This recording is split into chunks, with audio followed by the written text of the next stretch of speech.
दोस्तों, क्या आपने कभी महसूस किया है कि आपका दिमाग एक भटके हुए जानवर की तरह है? आप पढ़ना चाहते हैं, पर मन मोबाइल चलाने को कहता है। यहाँ वही पुराना इंट्रो रखें। लेकिन क्या आपने कभी सोचा है कि ये मैन इतना शक्तिशाली क्यों है? क्योंकि हमने इसे कभी सिखाया ही नहीं कि इसे रुकना कहाँ है। महात्मा बुद्ध के पास जब वो शिष्य गया, तो वो बहुत परेशान था। उसने कहा, भंत, मैं ध्यान लगाना चाहता हूँ, पर मेरे दिमाग में हजारों विचार शोर मचाते हैं। बुद्ध ने एक तालाब की तरफ इशारा किया और पूछा, अगर इस तालाब का पानी गंदा हो तो क्या तुम इसमें अपना चेहरा देख पाओगे? शिष्य ने कहा, नहीं। बुद्ध ने कहा, बस यही तुम्हारे मन की हालत है। जब तक ये शांत नहीं होता, तुम सच्चाई नहीं देख पाओगे। आज हम उन्हीं 5 विधियों को विस्तार से समझेंगे। सांस को साक्षी भव से देखना, अनापनसति। पहली विधि है सांस पर ध्यान। बुद्ध कहते हैं, सांस हमारे शरीर और आत्मा के बीच का पुल ब्रिज है। जब हम गुस्से में होते हैं, हमारी सांस तेज और छोटी हो जाती है। जब हम डरते हैं, सांस रुकने लगती है। अभ्यास कैसे करें? दिन में 10 मिनट का वक्त निकालें। एक शांत कोने में बैठ जाएं। अपने कंधों को ढीला छोड़ें। अब अपनी नाक के छेड़ों पर ध्यान दें। महसूस कीजिए कि ठंडी हवा अंदर जा रही है और गर्म हवा बाहर आ रही है। शुरुआत में दिमाग भटकेगा, पुरानी बातें याद आएंगी, पर आपको गुस्सा नहीं करना। बस दोबारा सांस पर लौट आना है। जैसे एक माँ अपने भटके हुए बच्चे को उंगली पकड़कर घर लाती है, वैसे ही अपने मन को सांस पर वापस लाइए। 2 से 3 हफ्तों में आप पाएंगे कि आपका गुस्सा और स्ट्रेस 50% कम हो गया है। विधि 2, विचारों का निरीक्षण। दूसरी विधि है विचारों को सिर्फ देखना, उनसे लड़ना नहीं। हम गलती क्या करते हैं? जब कोई बुरा विचार आता है, हम उसे दबाने की कोशिश करते हैं। पर याद रखिए, जिस चीज को आप रेजिस्ट करेंगे, वो और ज्यादा परसिस्ट करेगी। उदाहरण, सोचिए कि आपका दिमाग एक खुला नीला आसमान है और आपके विचार बदल हैं।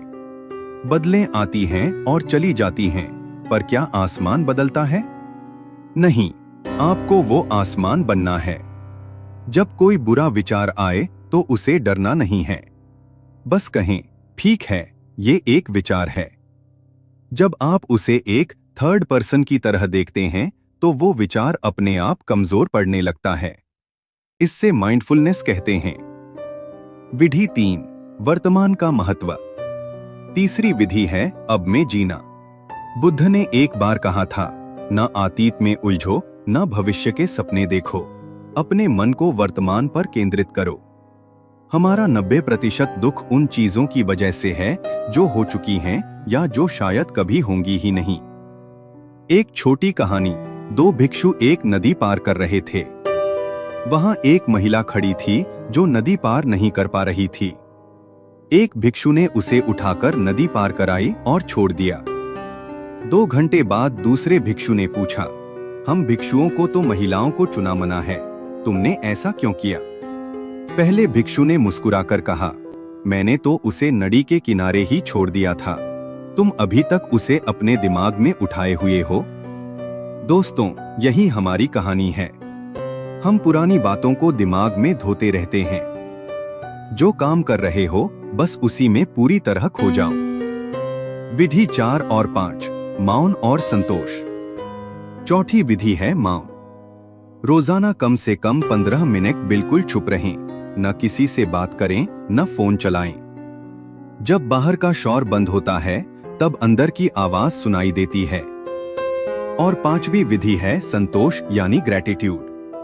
आज हमारा मन इसलिए परेशान है क्योंकि हमारी नजर उस पर है जो हमारे पास नहीं है।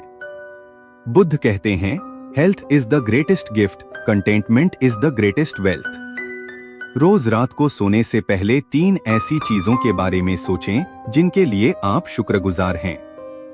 ये आपके दिमाग की वायरिंग बदल देगा। एक नई शुरुआत।